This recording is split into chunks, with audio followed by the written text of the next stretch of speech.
기원전 6세기경 인류가 만물에 관심을 가지며 연구하기 시작했던 고대 그리스 시절부터 과거에는 절대 생각하지 못했던 수준으로 발달한 지금까지 여전히 풀리지 않고 있는 인류의 영원한 숙제, 빛의 정체. 처음에 빛은 어디에나 존재하며 무한의 속도를 가지고 있는 신비한 존재라고 생각되었으나 점점 인간이 진화하고 과학이 발달함에 따라 완전 무결해 보였던 빛조차도 한계가 있다는 것을 깨닫게 되었습니다. 물론 그래도 빛이라는 존재는 인간이 절대 도달할 수 없는 압도적인 속도를 가지고 있었으며 그에 따라 그가 가지는 특징들은 우리의 상식 수준을 아득히 초월하는 것들이었는데요. 그리고 아주 재밌게도 이 빛이 가지고 있는 특징들은 우리 인류가 그토록 원하던 것들을 해결해 줄 수 있었습니다. 이 빛을 잘만 이용한다면 절대 바뀔 수 없다고 생각했던 시간 역시 마음대로 가지고 놀 수 있었으며 이를 어떻게 사용하냐에 따라 인류의 영원한 숙제였던 에너지 부족 문제를 단번에 해결해버릴 수도 있었죠. 결국 몇몇 과학자들은 이 빛을 우리의 실생활에 옮겨보기로 합니다. 쉽게 말해 이 빛을 이용해보기로 한 것이었죠. 그리고 그들의 주장에 따르면 우리는 빛을 이용해 매우 많은 것들을 할 수 있을 것이라고 하는데 그중 제일 먼저 우리가 할 수 있는, 아니 해야 하는 것은 바로 우주의 정복이라고 합니다. 오늘 방구석에서 알아볼 과학, 드디어 우주를 정복할 방법을 찾은 인간, 지금 바로 시작합니다. 때이른 폭염과 한파, 시도 때도 없이 내리는 폭우와 폭설, 한정된 자원임에도 불구하고 계속해서 늘어나는 인구수 등 인류에게 있어 지구는 더 이상 예전처럼 마냥 살기 좋은 곳이 아니게 되었고 그에 따라 몇몇 사람들은 지구보다 훨씬 나은 환경을 보유하고 있는 행성으로의 이주까지 생각하고 있습니다. 하지만 야속하게도 현재 인류가 나아갈 행성은 마땅치 않으며 설사 우리의 이상에 딱 맞는 행성이 있다고 하더라도 거기까지 날아갈 방법이 없다는 게 아주 커다란 문제인데요. 일론 머스크의 스페이스X 덕분에 우주 탐사선 발사가 비교적 저렴해졌고 쉬워졌다고 하더라도 문제는 거기서 끝나지 않았습니다. 엄청난 노력과 엄청난 자본을 투입하더라도 그런 힘든 과정을 거쳐 쏘아올린 우주 탐사선의 속도가 터무니없이 느리다는 것이었는데요. 인류가 여지껏 쏘아올린 탐사선 중 가장 빠른 속도를 가지고 있는 건 태양 탐사선 파커 솔라 프로브 호로, 전체의 중력을 훔쳐 속도에 더하는 우주 탐사에 있어 최고의 기술로 평가받는 스윙 바이 기술을 사용해 무려 시속 58만 6천 킬로미터 도달에 성공했죠.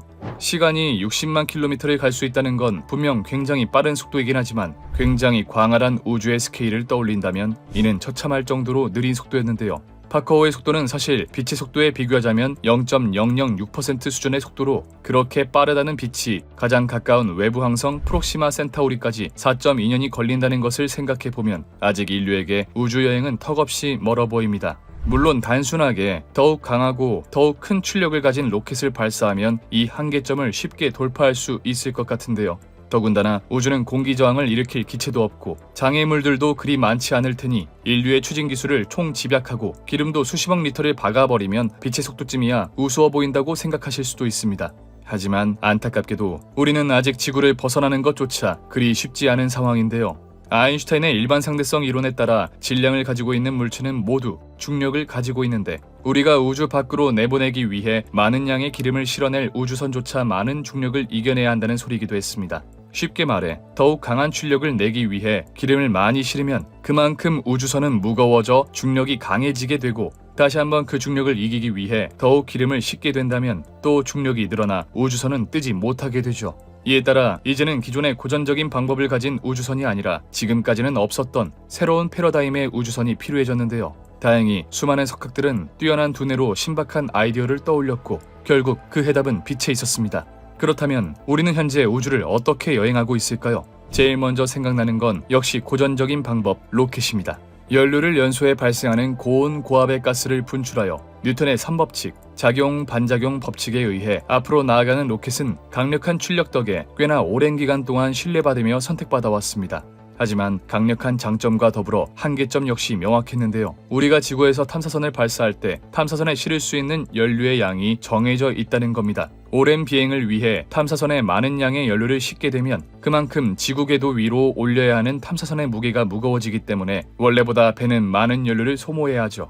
때문에 과학자들은 적은 양의 연료로 우주를 여행할 수 있는 방법을 강구하기 시작합니다. 그리고 그렇게 탄생한 것이 바로 이온 엔진이었죠. 이온 엔진은 아르곤이나 제논 혹은 크립톤 등의 추진제를 이온화하여 전기적 특성을 띠게 한 후 자기력을 이용하여 선체의 후방으로 빠르게 분사하여 추진력을 얻는 기관으로 이온이라는 이름답게 굉장히 약한 것이 큰 특징인데요. 실제로 이온 엔진의 출력은 처참할 정도로 약합니다. 이온 엔진이 내는 추력은 약 20에서 250mN인데 성인이 뛰는 방귀 한 방이 약 200mN의 추력이라는 것을 보면 굉장히 보잘것없는 수치이죠. 게다가 엔진 스스로의 무게를 지면에서 들어올릴 정도의 힘도 내지 못해 종이 한 장 떨어질 때의 힘만큼도 내지 못한다고 합니다. 하지만 이온 엔진은 다른 것과는 확연하게 차별화되는 엄청난 장점을 가지고 있었습니다. 지구는 중력, 대기 등 물체의 운동을 방해하는 요소가 상당히 많지만 우주에는 그 어떤 것도 존재하지 않습니다. 다시 말해 지구에서는 그 힘이 너무나도 미약해 사용할 수 없을 정도이더라도 그것이 우주에 나가면 꽤나 유의미한 수준으로 사용할 수 있다는 것이죠. 그리고 다른 엔진 대비 굉장히 적은 출력으로 연비는 상상을 초월할 정도입니다. 2013년 6월 24일 나사에서 테스트 중인 넥스트1은 48,000시간 무려 5년 반이라는 시간 동안 엔진의 중단 없이 가동하는 기록을 세우기도 하였는데요. 이때 약 5년간 가동하는 데 소모된 연료는 고작 870kg. 이는 기존의 화학 로켓 엔진으로는 10톤 이상의 연료를 소모해야 하는 수준이었죠. 뿐만 아니라 연비 문제로 계속해서 엔진을 켜둘 수 없는 기존의 화학 로켓과는 달리 끊임없이 가속을 할 수 있기 때문에 중장기적인 관점으로 봤을 때 이온 엔진을 탑재한 탐사선은 결국 화학 로켓보다 수십, 수백 배는 빨라진다고 합니다. 하지만 이처럼 좋아 보이는 이온 엔진도 우주 여행을 계속하기에는 큰 문제가 있었으니 너무나도 적은 출력 덕에 목성 등 태양빛이 약해지는 곳에서는 원활한 비행을 할 수 없다는 것이었습니다. 그렇다면 목성 궤도보다 바깥을 여행하고 있는 보이저 1호, 2호들은 어떻게 비행을 하고 있는 것일까? 그들이 사용하고 있는 것은 바로 인류의 영원한 에너지 문제를 해결해줄 존재, 원자력이었죠. 방사성 동위원소가 붕괴되면서 발생하는 열이 전력을 만들어내는 원자력 전지는 태양빛이 약해 태양 전지를 쓸 수 없는 태양계 외곽의 우주 탐사선의 동력원으로 주로 사용되는데요. 리튬 이온 전지의 무게 대비 출력이 100분의 1 수준이라 그리 효율적인 전력원은 아니지만 어떤 조건에서도 반감기가 될 때까지 수십 년 동안은 안정적인 전력을 공급해줄 수 있다는 것이 강력한 장점이죠. 또 초당 전력은 적어도 무지막지하게 긴 사용시간을 곱하면 총 에너지 발생량은 당연히 리튬 전지와는 비교도 안 되고 극저온인 우주에서도 원활하게 작동한다는 장점 역시 있었습니다. 하지만 이 역시 커다란 문제가 있었으니 바로 비용 문제였죠. 원자력 전지에는 주로 플루토늄 238이 쓰이는데 이를 얻기 위해선 우라늄 원자로의 재처리 과정을 거쳐야 합니다. 때문에 생산 단가가 상당히 높은데 그에 따라 1998년 미국은 아예 생산을 중단해버렸죠. 그렇다면 과연 이온 엔진보다 출력이 강하면서 원자력 전지보다 효율적인 방법에는 무엇이 있을까? 그렇게 이 세상에 탄생하게 된 것이 바로 솔라 세일이었는데요. 솔라 세일은 말 그대로 솔라와 세일, 태양광과 돛을 이용해 우주를 유영한다는 기술이었죠. 흔히 태양광이라고 한다면 태양열로 물을 끓여 가스터빈을 돌리는 것을 생각하시겠지만 여기서 이야기하는 태양광은 전혀 다른 것이었습니다. 태양은 매 시간 에너지를 가진 빛 입자를 무한히 많이 방출합니다. 하지만 이 빛 입자의 에너지는 너무 미미해서 손바닥으로 태양을 가렸을 때 손바닥 전체에 가해지는 압력이 10만 분의 1g 정도밖에 되지 않는다고 하죠. 하지만 우리의 손바닥이 10만 배, 100만 배가 된다면 그리고 계속해서 오랫동안 이 에너지를 모은다면 그때도 이 힘을 무시할 수 있을까요? 솔라세일은 여기서부터 시작하게 됩니다. 실제 1976년 전 세계인의 과학의 대중화를 일궈냈다고 평가받는 미국의 천문학자 칼 세이건은 한 TV쇼에 나와 이 솔라세일에 대해 이야기한 적이 있었는데요. 그의 설명에 따르면 솔라세일은 아주 작은 태양빛의 입자가 탐사선에 장착된 얇은 합금 돛을 만나며 반사되고 빛의 운동 에너지를 태양돛에 전달하게 됩니다. 그리고 이 태양돛은 태양의 광자 운동량을 돛에 모아서 추진력으로 바꾸게 되는 것이죠. 물론 그 힘이 굉장히 미약한 수준이긴 하지만 다행히도 우주에는 탐사선의 운동을 방해할 중력이나 대기가 없다시피 하는 수준이고 이 힘이 쌓이고 쌓이다 보면 결국 이론적으로 광속의 25% 수준까지 도달할 수 있을 것이라고 이야기합니다. 현재 인류 수준에서 만든 가장 빠른 탐사선 파커호가 빛의 속도의 대략 0.006% 정도 수준인 것을 감안하면 굉장히 빠른 속도이죠. 놀랍게도 이 프로젝트는 실제 진행되기도 하였는데요. 칼 세이건이 세상에 솔라세일이라는 것을 알리고 세상을 떠난 이후인 2005년 칼 세이건의 부인이 그의 의지를 이어받아 행성협회를 설립하였고 세계 최초의 우주범선 코스모스 1호를 개발하게 됩니다. 하지만 2005년 6월 21일 조금이나마 예산을 아껴보고자 상업용 우주로켓이 아닌 러시아의 잠수함 탄도미사일 SLBM을 통해 발사했고 안타깝게도 이 미사일이 고장나면서 첫 번째 시도는 실패로 돌아가고 말았죠. 다행히 연구 의지는 끊이지 않고 계속되었고 2008년 나사 역시 나노세일 D라는 이름의 솔라세일을 쏘아 올렸으나 또다시 스페이스X의 펠컨 1 로켓이 발사에 실패하며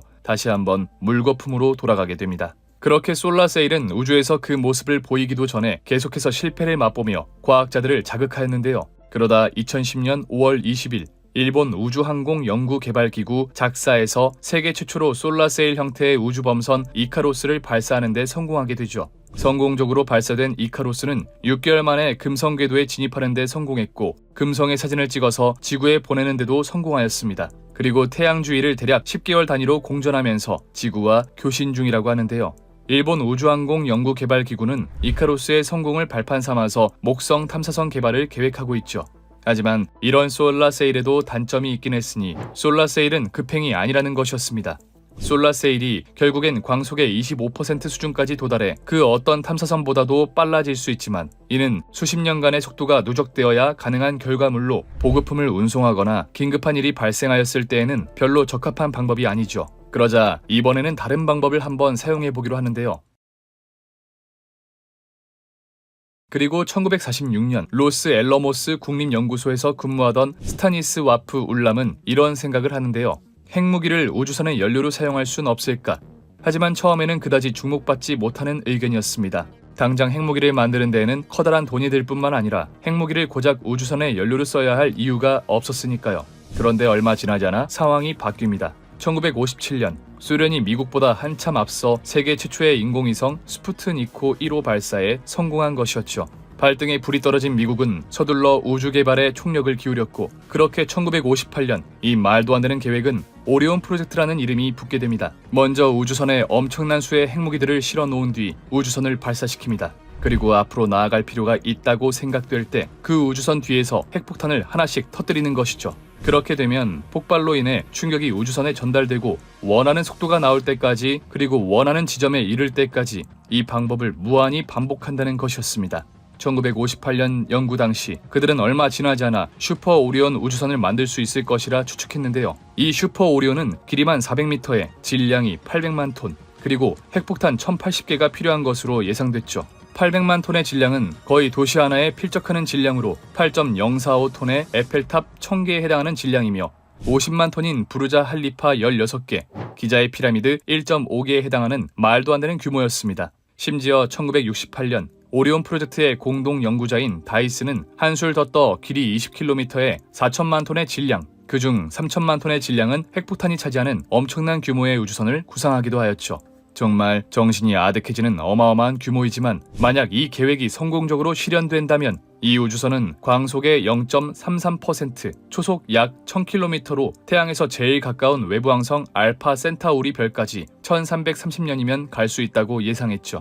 만약 더 작게 만드는 것이 가능하다면 광속의 10%, 초속 3만 킬로미터까지도 도달 가능할 것이라고 생각했습니다. 이들이 지금 장난을 치나 싶은 정도의 규모였지만 이런 엄청난 규모를 설계한 데에는 나름대로 이유가 있었습니다. 핵폭탄은 폭발할 때 그 안에 핵물질이 전부 반응하지 못하고 열과 압력으로 흩어지는데요. 만약 여기서 핵물질의 양이 증가하게 된다면 버려지는 핵물질의 양이 감소하기 때문에 큰 핵폭탄이 작은 핵폭탄 여러 개보다 압도적으로 효율이 높았죠. 결국 오리온 우주선이 덩치를 2배 키운다면 더 높은 효율과 추력으로 2배보다 더 많은 화물을 나를 수 있다는 것이었습니다. 설명만 들어도 아득해지는 굉장히 정신나간 계획 같았지만 놀랍게도 당시 기술력으로는 전혀 불가능한 수준은 아니었는데요. 우선 핵폭탄 1080개를 우주에 쏘아 올린다는 것이 그리 쉬운 일은 아니었지만 당시 아폴로 11호를 쏘아 올렸던 세턴5 로켓의 적재량이 140톤이었으니 온갖 자금을 모아 8발 정도 쏠 수 있었다면 1080개의 핵폭탄은 해결이 되겠죠. 또 실제로 일반 폭약을 사용해 실험이 성공하기도 하며 그저 불가능한 계획으로만은 생각되지 않았습니다.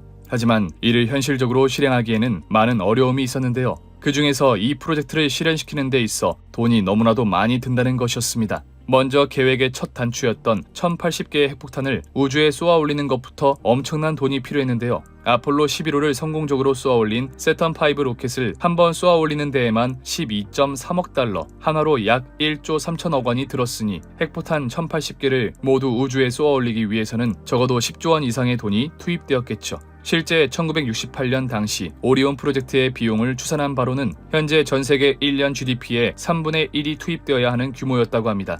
문제는 돈뿐만이 아니었습니다. 발사 실패 시 위험 부담이 너무 크다는 것이었는데요. 모든 프로젝트에 있어 한 번에 다 성공하면 좋겠지만 항상 실패는 있는 법이죠. 혹여나 핵폭탄을 우주 궤도로 올리던 도중 단 한 개만 폭발해도 방사능 누출은 기본이고 심하면 충격으로 안전장치가 해제되어 엄청난 핵폭발이 일어날지도 모릅니다.